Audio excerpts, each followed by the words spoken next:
यानी मैं सोच रहा था कि अगर आप मेरा बैग उठा लेते हैं तो आजकल आप बहुत हम्बल होते हैं। I was wondering if you could help me, कि मैं सोच रहा था कि अगर आप मेरी मदद कर दें, एक हम्बल रिक्वेस्ट है। Although these sentences have the past continuous form, they apply to the present moment. अगर मैं कहता हूँ I was just wondering if you could give me some money, मैं सोच रहा था कि अगर आप मुझे कुछ पैसे दे दें, अब ये प्रेजेंट में होगा। बेशक जो वर्ब चूज कर रहे हैं वो पास्ट के है, लेकिन इंग्लिश जबान में इसको आप प्रेजेंट में यूज करते हैं। Their meaning is similar to the could you sentence, but they are more polite. Structure was verb और उसके बाद ing form of the verb. Example: At 3 PM I was having lunch. 3 बजे मैं lunch कर रहा था। अब जब आप ये कहते हैं कि मैं 3 बजे लंच कर रहा था, इसका मतलब है लंच शुरू हुआ होगा 2:50 पे या 2:45 पे। 3 बजे क्या था? When you were in the middle of doing something in the past, that is past continuous. अब अगर आप ये कहते हैं I was sleeping at 9 o'clock, कि मैं 9 बजे सो रहा था, इसका मतलब है सोने का अमल शुरू 9 बजे से पहले हुआ। बेशक शायद 8:30 बजे, शायद 8 बजे आप सो गए और 9 बजे आप उस एक्शन के दरमियान में थे। Yesterday at this time Steven Seagal was riding a horse. कल इस वक्त स्टीवन सेगल घोड़ा चला रहा था। आप कह सकते हैं yesterday at this time I was chatting with my friend.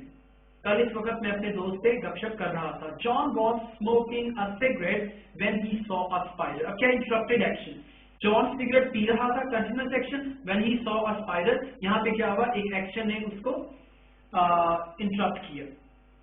इसी तरह आप कह सकते हैं I was sleeping when you called me last night. गुज़िश्ता रात जब आपने मुझे फोन किया तो मैं सो रहा था। क्वेश्चंस में आप was verb को शुरू में ले आएंगे, subject and then ing form. Was she going to the theater when it started raining? जब बारिश होना शुरू हुई तो क्या वो थिएटर जा रही थी? Were they playing cricket when you reached? क्या वो क्रिकेट खेल रहे थे जब आप वहां पहुंचे? देखिए when you reached कोई एक एक्शन है, उसको इंटरप्ट कर रहा है। Were they playing? सेम ऐसा अगर मैं कहूँ were you listening to music when I called you, क्या आप मौसीकी सुन रहे थे जब मैंने आपको फोन किया?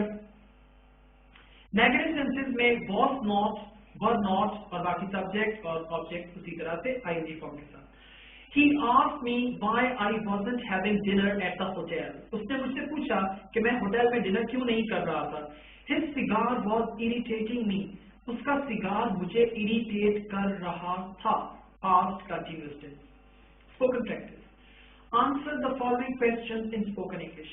Make 10 combined sentences of simple past and past continuous. For example, I was sleeping when you called me. अब आपने इस तरह के 10 जुमले बनाने हैं जहां पे past indefinite और past continuous को आप मिलाएंगे। इन sentences को आप लिख भी सकते हैं या बोल के भी बना सकते हैं। I was sleeping when you called me. मैं सो रहा था जब आपने मुझे फोन किया। She was studying when I met her. कि वो पढ़ रही थी जब मैं उससे मिला।